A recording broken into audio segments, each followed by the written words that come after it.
Dalam video ini kita akan lihat berkenaan dengan soalan percubaan bagi tahun 2020 untuk negeri Terengganu. Okey, jadi untuk negeri Terengganu.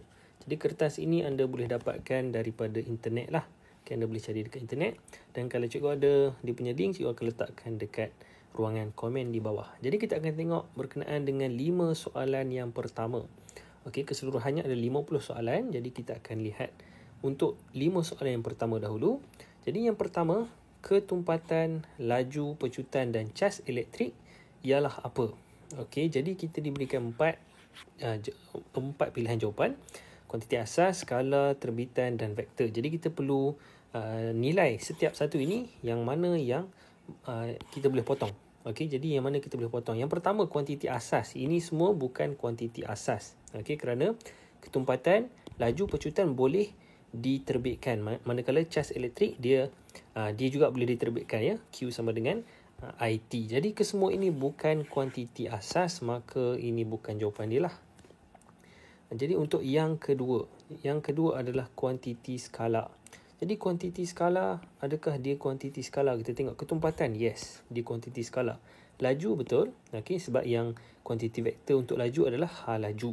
Tapi pecutan ini dia ada arah, maka ini tidak boleh dikira sebagai kuantiti skala sebab ada satu yang kuantiti vektor. Jadi skala pun salah. Kita tengok pada pilihan yang ketiga, kuantiti terbitan. Okey, jadi bila dia semua ini bukan kuantiti asas, okey, kalau kita tengok semua ini bukan kuantiti asas. Okey, jadi kesemuanya adalah kuantiti terbitan, maka jawapannya adalah C. Okey, dan kita boleh lihat pula untuk pilihan yang terakhir, kuantiti vektor. Jadi macam tadi cikgu sebut, yang ini adalah skala. Okey, laju adalah skala dan juga cas elektrik adalah skala, maka dia bukan kuantiti vektor. Jadi yang pertama, nombor 1 jawapannya adalah C. Sekarang kita tengok pada soalan yang kedua, ralat bersistem boleh dikurangkan dengan apa? Okey, A, B, C, D. Pemerhati yang berlainan. Okey, systematic error ataupun ralat bersistem ini dia tidak bergantung kepada pemerhati. Ralat bersistem dia bergantung kepada kita punya peralatan. Okey, jadi tak kisah siapa-siapa yang ukur, dia punya ralat dia adalah dekat peralatan, bukan pada pemerhati. Jadi A salah. Okey, A sudah salah. B, okey, membuat pengukuran pada waktu yang berbeza. Jadi waktu pun tidak memberi kesan kepada peralatan. Jadi dia tidak boleh dikira.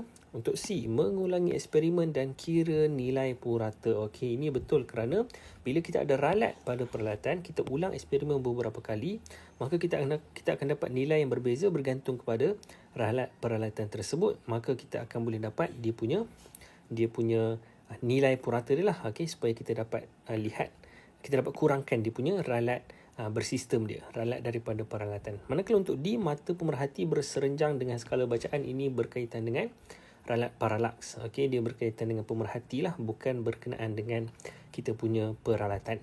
Jadi kita tengok pada soalan yang ketiga. Okey, soalan ini mungkin ramai yang akan keliru ataupun akan confuse, ya. Jadi kita tengok, rajah menunjukkan satu tayar basikal yang kempis dan telah dipam untuk meningkatkan tekanan dalam tayar. Okey, dalam tayar. Jadi kita ada pam yang mana dia pam tayar yang sedang kempis. Jadi apa yang kita dapat nampak daripada pemerhatian ini adalah dua perkara. Yang pertama ini tolak bodon, okey, dia kurang. Kemudian molekul dalam tayar ini sedikit. Okey, molekul dalam tayar sedikit. Kemudian kita tengok pada situasi yang kedua, tolak bodon dia punya nilainya meningkat. Jadi maksudnya tekanan meningkat. Dan kalau kita perhatikan dekat sini, dia punya molekul udara dia bertambah. Jadi pam itu telah memasukkan lebih banyak udara ke dalam tayar. Jadi apa kesimpulan yang kita boleh buat? Kalau kita perhatikan, tekanan dia meningkat. Okey, soalan dia adalah inference manakah yang betul? Jadi inference dia mestilah dalam bentuk tekanan bergantung kepada apa? Okey, tekanan kalau dalam kes ini dia bergantung kepada, kalau kita tengok, molekul udara lah. Okey, molekul udara dalam tayar daripada sedikit kepada banyak. Jadi daripada molekul udara yang sedikit kepada molekul udara yang banyak, beza dia adalah, kalau kita perhatikan, bezanya adalah dia punya G-sim. Okey, G-sim kedua-dua ini adalah berbeza. Sebab yang ini sedikit, yang ini banyak, maka G-sim dia akan berubah. Maka jawapannya adalah A. Okey, tekanan bergantung kepada G-sim. Supaya kalau kita perhatikan benda yang kita nak daripada soalan ini adalah apa perbezaan antara kedua-dua situasi ini. Adakah berkaitan dengan suhu? Sudah tentu tidak. Okey, sebab tidak ada kaitan langsung gambar rajah ini dengan suhu. Kemudian isi padu. Okey. Biasanya kita keliru sama ada jisim ataupun isi padu. Jadi daripada gambar rajah ini, dia nak menunjukkan bahawa kalau kita perhatikan dalam ruangan yang sama, okey, ini adalah ruangan yang sama tapi dia punya bilangan molekul udara berbeza. Jadi dia punya isi padu dia masih sama, tapi dia punya bilangan molekul udara dia dah bertambah. Jadi perbezaannya adalah jisim dan bukan isi padu. Okey. Jadi kita tengok pada soalan yang seterusnya, soalan yang keempat. Rajah menunjukkan seorang budak lelaki di atas buaian. Budak lelaki itu memecut ketika bergerak dari A ke B. Jadi daripada A ke B dia memecut, jadi dia semakin laju dan mengalami nyah pecutan ketika bergerak dari B ke C. Dari B ke C dia masih semakin perlahan. Jadi soalan dia, graf manakah yang menunjukkan hubungan yang betul antara hal laju budak lelaki itu dan masa T bagi pergerakan itu? Alright. Jadi kita tahu dia, mula-mula dia punya hal laju dia semakin meningkat. Okey, ini sebab dia pecut, maka hal laju meningkat, kemudian hal laju berkurang. Jadi kita tengok yang naik dan yang turun. Jawapannya mudah saja adalah A. Okey, sebab dia, yang ini sahaja yang naik dan juga turun. Yang ini pula turun dan naik. Yang ini, kalau kes untuk jawapan B ni adalah daripada C kepada B, kemudian kembali kepada A. Okey, untuk C dan D ni sudah tentu salah lah sebab dia punya hal laju dia. Hal laju dia adalah sama sahaja. Hal laju dia berkurang dan juga meningkat. Jadi kurang tepat. Untuk soalan yang terakhir, untuk video ini, situasi manakah menunjukkan hukum gerakan Newton yang pertama? Okey, jadi kita perlu ingat apakah hukum gerakan Newton yang pertama. Dia berkaitan dengan satu fenomena yang kita panggil sebagai inersia. Okey, inersia ini dia objek yang bergerak, dia akan terus bergerak kecuali jika ada daya yang ditindakkan ke atas objek tersebut.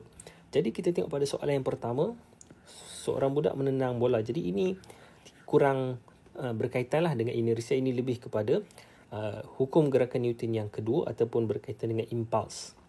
Baik, jadi ini tidak berkaitan. Kemudian yang ini cikgu tak pastilah dia sedang buat apa, dia sedang pegang bola. Jadi ini pun tidak ada kaitan dengan inersia. Manakala untuk C ini roket. Jadi roket bergerak ke atas bila kita ada daya yang tolak dia ke bawah. Jadi daya ini adalah daya tindak balas, iaitu hukum gerakan Newton yang ketiga.